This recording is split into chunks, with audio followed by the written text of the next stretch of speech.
Hello বন্ধুগণ, আপনাদের জন্য আজকে আমি নতুন একটা অন্যরকম রেসিপি নিয়ে এসেছি। রেসিপিটা হচ্ছে সর্ষে দিয়ে ইলিশ মাছ। আপনারা অনেকে বলেছেন সর্ষে দিয়ে ইলিশ মাছ সেটা আবার কেমনে রান্না করে।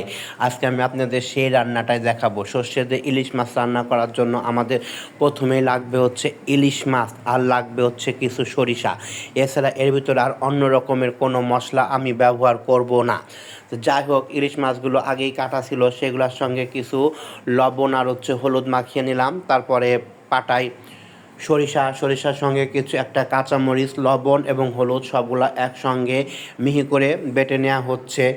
বাটা শেষ। এখন চুলার উপর একটা কড়াই বসালাম। সেই কড়ার ভিতরে কিছু সরিষার তেল দিয়ে দিলাম। এখন তেল গরম হওয়া পর্যন্ত আমার অপেক্ষা করার পালা। যখন তেল গরম হবে তখন ওই মাখানো মাছগুলা একে একে দিয়ে দেবো। তো এই তেল গরম হয়ে গিয়েছে, এখন মাখানো মাছগুলা একে একে দিয়ে দিচ্ছি। কিছু সময় ধরে মাছ আমি খুব কড়া করে ভাজবো না, হালকা একটু মাছটা নেড়ে চেড়ে নেব, তাহলে মাছটা একটু শক্ত হবে এবং খেতে অন্য রকমের স্বাদ হবে। জাস্ট এই যে দেখুন, মাছটা অল্প কিছু সময় ধরে ভেজে নিলাম। মাছ ভাজা আমার শেষ। এখন মাছ ভাজাগুলো আমি একটা প্লেটে উঠিয়ে নিব। মাছ ভাজা প্লেটে উঠানো হয়ে যাবে। এই যে মাছ ভাজা প্রায় শেষ। এই যে মাছ ভাজাগুলো আমি এখন এক এক করে উঠানো হয়ে গেল। এখন ওই তেলের উপর একটু জিরা তেলে দিলাম। জিরাগুলো কালো হওয়া পর্যন্ত অপেক্ষা করব। তারপর ভিতরে জাস্ট একটু জিরা বাটা দিয়েছি।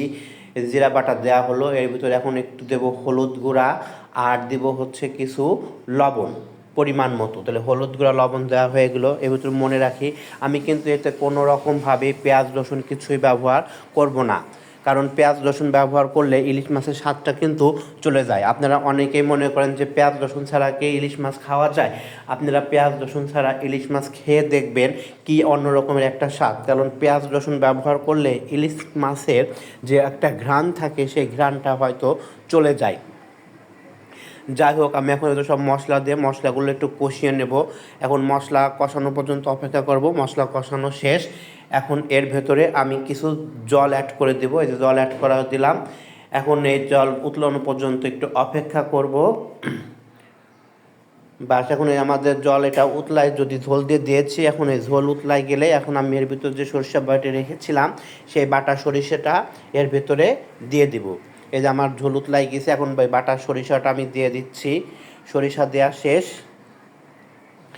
এখন এই সরিষা দেওয়ার পর আমাকে আরেকটু সময় অপেক্ষা করতে হবে। এই যে সরিষা দিয়ে দিলাম। এখন আমার এই ঝোলটা উতলানো পর্যন্ত আমাকে আরেকটু সময় অপেক্ষা করতে হবে। যখন ঝোলগুলো আমার উতলাই যাবে তখন ওই আমি যে ভেজে রাখা মাছগুলা একে একে এর ভেতরে দিয়ে দেবো। এই যে একে একে মাছগুলা দিয়ে দিলাম, আর একটু কিছু পরিমাণে চিনি অ্যাড করলাম। আপনারা চিনি অ্যাড করলে মাছটা খেতে অন্য রকমের স্বাদ লাগবে আপনাদের কাছে। এটা আপনারা মনে চাইলে দিতে পারেন, মনে না চাইলে না দিতে পারেন। যে দিতেই হবে এরকমটা না। এখন আমি কিছু সময় ধরে অপেক্ষা করব, আবার ভালো করে আস্তে আস্তে না নেড়ে দেবো যাতে মাছগুলা ভেঙে না যায়। এই যে নাড়া হয়ে গেলো, আর কিছু সময় আমি অপেক্ষা করব।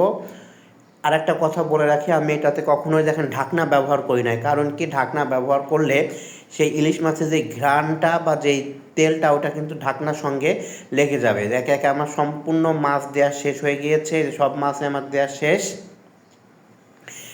এখন আমি এটা একটু নেড়ে চেড়ে দিব। নেড়ে চেড়ে কিছু সময় পর্যন্ত অপেক্ষা করব। অপেক্ষা করার পরে আমার হচ্ছে এটা রেডি হয়ে যাবে। তারপরে গরম ভাতের সাথে ইলিশ মাছ সরিষা খেতে যে কীরকম স্বাদ, আপনারা সেটা হয়তো সবাই জানেন। আর এই মাছটাও কিন্তু বেশ একটু বড় সাইজের মাছ ছিল। এই